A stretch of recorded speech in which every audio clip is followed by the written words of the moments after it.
नमस्कार। आपका बहुत बहुत स्वागत है। मित्रों, भाजपा ने छत्तीसगढ़ में एक आदिवासी नेता को मुख्यमंत्री बना दिया है। ये छत्तीसगढ़ का ड्यू था और उनको उनका ड्यू मिला। और अभी जो राजस्थान का मामला अभी भी अटका हुआ है और मध्य प्रदेश में कल मुख्यमंत्री बन जाएगा। तो जो जानकारी मिल रही है, मोस्ट प्रॉब्ली शायद शिवराज सिंह चौहान फिर से मुख्यमंत्री बनेंगे। तो शुरुआत छत्तीसगढ़ से ही करते हैं। छत्तीसगढ़ में विष्णु साय जो विष्णुदेव साय जो सांसद हैं और उनको विधानसभा का चुनाव लड़ाया गया था और उनको वो केंद्र में मंत्री भी रहे हैं, राज्य मंत्री रहे हैं। और सबसे बड़ी बात है कि वो आदिवासी नेता हैं। तो छत्तीसगढ़ में, चूँकि छत्तीसगढ़ में करीब करीब 28-29% आदिवासियों की आबादी है, तो वहाँ मुख्यमंत्री आदिवासी ही बनना चाहिए था। और एक बार वहाँ जब छत्तीसगढ़ बना तो एक कुछ समय के लिए कांग्रेस के जो मुख्यमंत्री थे वो अजीत जोगी बने थे। और अजीत जोगी वैसे तो अनुसूचित जाति के थे, लेकिन उन्होंने उन पर जो आरोप था और केस भी चला कि वो उन्होंने झूठा सर्टिफिकेट दिया था, यानी उनके जो जाति प्रमाण पत्र था वो गलत था। वो एक आईएएस ऑफिसर थे, प्री रिटायरमेंट लेकर उन्होंने पॉलिटिक्स में आए थे और फिर कांग्रेस के टिकट से चुनाव लड़ा और वो मुख्यमंत्री बने। उसके बाद भाजपा ने अपना मुख्यमंत्री बनाया और वहाँ डॉक्टर रमन सिंह मुख्यमंत्री बने, रमन सिंह ठाकुर। अगर रमन सिंह मुख्यमंत्री नहीं बनते तो जूदेव मुख्यमंत्री बनते, जो राजा जूदेव, जो जगदलपुर के राजा थे, वो भी ठाकुर थे, लेकिन वो आदिवासियों के ही बीच रहते थे। वो आदिवासियों के भगवान उनको मानते थे। लेकिन अजीत जोगी और उनके परिवार के लोगों ने, उनके बेटे ने उनको एक मामले में इस तरह से एक साजिश के तहत फंसाया कि उनका एक स्टिंग ऑपरेशन किया गया और वो बेचारे मुख्यमंत्री नहीं बन पाए। वो उनका दुर्भाग्य रहा और वो ज़िंदगी भर उनके साथ रहा। बाद में उनका देहांत भी हो गया और अब उनके बाद उनके पुत्र सांसद बने।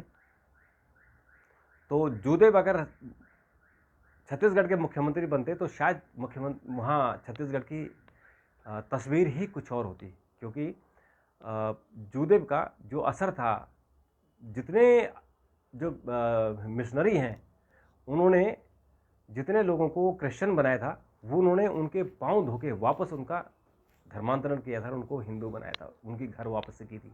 बहुत बड़ा उन्होंने अभियान चलाया था। तो वो आदिवासियों में बहुत ही लोकप्रिय थे।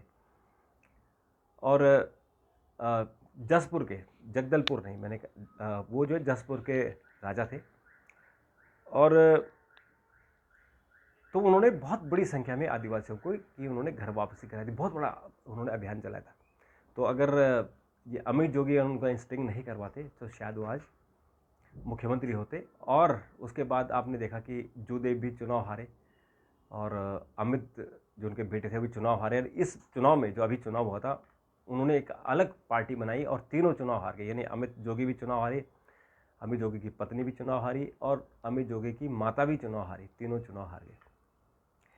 और अब विष्णुदेव साय को जो मुख्यमंत्री बनाया गया है, इनको अभी नॉमिनेट किया गया, क्योंकि आज वहाँ विधायक दल की बैठक थी और विधायकों ने उनको सर्वसम्मति से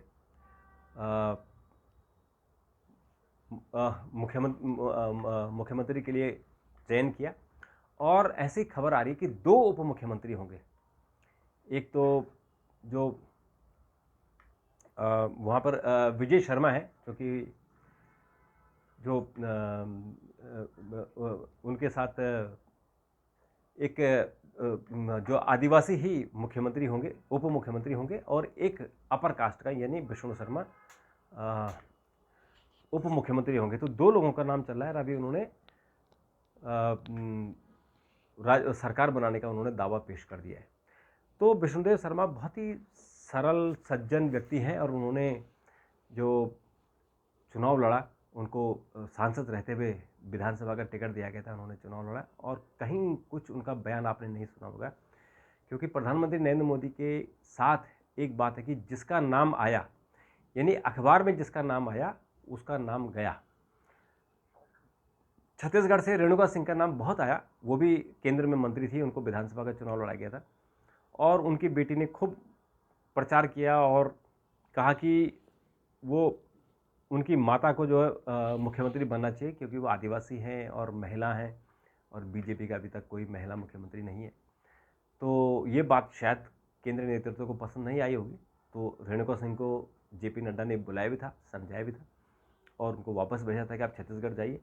तो अब जो है इनको अब भेजा गया है और अब उनको आदिवासी मुख्यमंत्री वहाँ होंगे। और बहुत अच्छी बात यह है कि जो रमन सिंह, डॉक्टर रमन सिंह जो 15 साल मुख्यमंत्री रहे, अब वो स्पीकर होंगे, यानी विधानसभा अध्यक्ष होंगे और वो चलाएंगे विधानसभा को।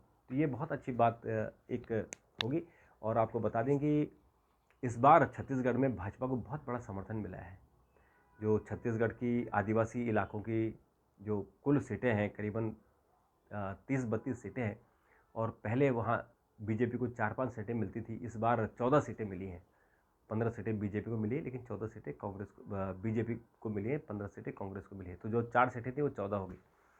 तो ऐसा जो लोगों ने बताया है कि जो राष्ट्रपति द्रौपदी मुर्मू को बनाया था तो इसका भी बहुत असर हुआ क्योंकि द्रौपदी मुर्मू आदिवासी है, महिला हैं, तो उनका बहुत असर हुआ वहाँ। और ख़ासकर जो आदिवासी इलाका है छत्तीसगढ़ का, उसमें लोगों ने कहा कि ये प्रधानमंत्री मोदी ने बहुत बड़ा काम किया है। तो इस तरह से ये जो अभियान चला प्रधानमंत्री नरेंद्र मोदी का कि समाज के हर वर्ग को प्रतिनिधित्व देना है, इसका बड़ा वहाँ पे फ़ायदा मिला।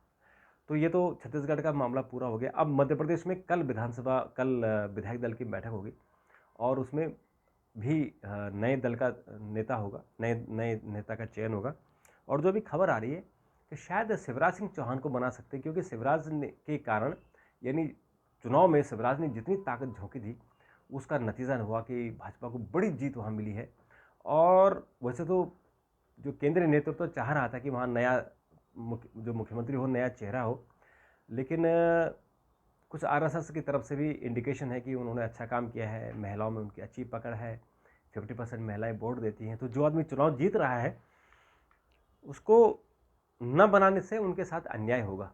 तो इसलिए हो सकता है, मैं अभी कंफर्म नहीं कह रहा हूँ, लेकिन अभी हो सकता है कि शिवराज सिंह चौहान दोबारा से मुख्यमंत्री बन जाए। हालांकि प्रहलाद पटेल का नाम भी बहुत तेज़ी से सामने आ रहा है कि उनको मुख्यमंत्री बना दिया जाए। और लेकिन अब जो सबसे बड़ा जो मामला फंसा हुआ है वो है आपका राजस्थान में, क्योंकि राजस्थान में वसुंधरा राजे मानने को तैयार नहीं है और वहाँ भाजपा नहीं चाहती है कि वसुंधरा को मुख्यमंत्री बनाए। इस बार वहाँ किसी नए चेहरे को बनाए और वो नया चेहरा कौन होगा? अभी सुनने में आ रहा है कि सुभाष शर्मा हो सकते हैं, तो सुभाष गुप्ता हो सकते हैं। सुभाष गुप्ता अगर हो गए तो एकदम नए चेहरा होंगे और वो जैसे कि मनोहर लाल खट्टर को जब हरियाणा का मुख्यमंत्री बनाया था तो किसी ने सोचा भी नहीं था। तो इसी तरह से ही सुभाष गुप्ता का नाम भी चला है, लेकिन बनेगा कौन ये तो सिर्फ मोदी ही जानते हैं और कोई नहीं जानता। वसुंधरा राजे ने अपने विधायकों को एकजुट किया है और अगर वसुंधरा को नहीं बनाया गया तो वो बगावत कर सकती हैं, उनके विधायक अलग हो सकते हैं, तो फिर बीजेपी को वहाँ सरकार बनाना मुश्किल हो जाएगा। और जो 40 विधायक हैं उनको एक रिसोर्ट में रखा गया था, तो उस पर एक विधायक ने आरोप लगाया है कि वसुंधरा के जो सांसद पुत्र हैं दुष्यंत, उन्होंने उनको रिसोर्ट में रखा था और जब वो घर जाना चाहते थे तो उनको मना कर दिया गया, कहा कि जब तक दुष्यंत सिंह नहीं कहेंगे तब तक आप घर नहीं जाओगे। हालांकि दिल्ली में दुष्यंत ने कहा कि सब बातें बेकार की है, मैं दिल्ली में हूँ, मेरा कोई लेना देना नहीं है, ये दुष्यंत का कहना था। तो ये बात शायद केंद्रीय नेतृत्व को पसंद नहीं आई। फिर वसुंधरा दिल्ली आई, उन्होंने जेपी नड्डा से मुलाकात की, फिर अमित शाह से मुलाकात की, अपनी सफाई दी और उन्होंने ये भी कहा कि वो पार्टी के वफादार कार्यकर्ता हैं और पार्टी से बाहर नहीं जाएंगी। लेकिन अब उसमें एक सवाल ये भी उठता है, वो ये भी उन्होंने कहा, उन्होंने मुख्यमंत्री पद पर दावेदारी भी की है। तो ये भाजपा के लिए एक थोड़ा सा चिंता की बात है कि अगर उनको मुख्यमंत्री नहीं बनाया गया और तो फिर कहीं वो बगावत न कर दे, क्योंकि बाकी सब लोग तो जयपुर में है, सिर्फ वसुंधरा ही दिल्ली में थी। और आज सुबह वो दिल्ली से जयपुर पहुंची हैं। और जयपुर में पहुंचते ही उनके फिर जो विधायक है, उनके समर्थक हैं, वो उनसे मिलने गए। और जो आज विधायकों की बैठक होनी थी वो नहीं हो पाई, और सोमवार को भी वो बैठक नहीं होगी, और ये बैठक अब मंगलवार को होगी। यानी वसुंधरा के कारण बैठक 3 बार टल गई है। और जो पर्यवेक्षक दल के अध्यक्ष है राजनाथ सिंह, वो नहीं बुला पा रहे, क्योंकि राजनाथ सिंह और वसुंधरा के बीच में वैसे ही तनातनी रहती थी। तो अभी उनको पर्यवेक्षक बनाया गया है, तो इसलिए इंडिकेट है कि वसुंधरा को नहीं बनाया जाएगा। लेकिन वसुंधरा जिस तरह से अड़ी हुई है, तो ये हो सकता है कि शायद उनको मुख्यमंत्री अगर नहीं बनाए गए तो बगावत हो सकती है। लेकिन ये बात हम शायद कल तक ये स्थिति बहुत स्पष्ट हो जाएगी। और फिर 2024 की चुनाव की तैयारी हैं, और 2024 का चुनाव उनको लगता है कि जो हमारे नए मुख्यमंत्री बनेंगे वो अपनी राज्यों से पूरी पूरी सीटें लेकर आएंगे।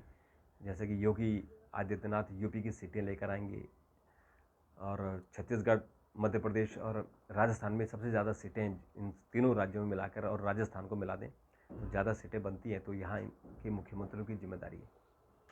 तो जो भी होगा, मैं आपको कल इसके बारे में और जानकारी दूंगा, क्योंकि कल ही फैसला होना है और वसुंधरा रहेगी या जाएगी। क्योंकि आज जो लंच मीटिंग थी वो भी नहीं हो पाई, क्योंकि वसुंधरा का रुख, वो पार्टी उसको संभाल नहीं पा रही कि कैसे इसको डील करें। तो जो भी हो, कल फिर आपसे मुलाकात करते हैं। तब तक नमस्कार, थैंक यू, धन्यवाद।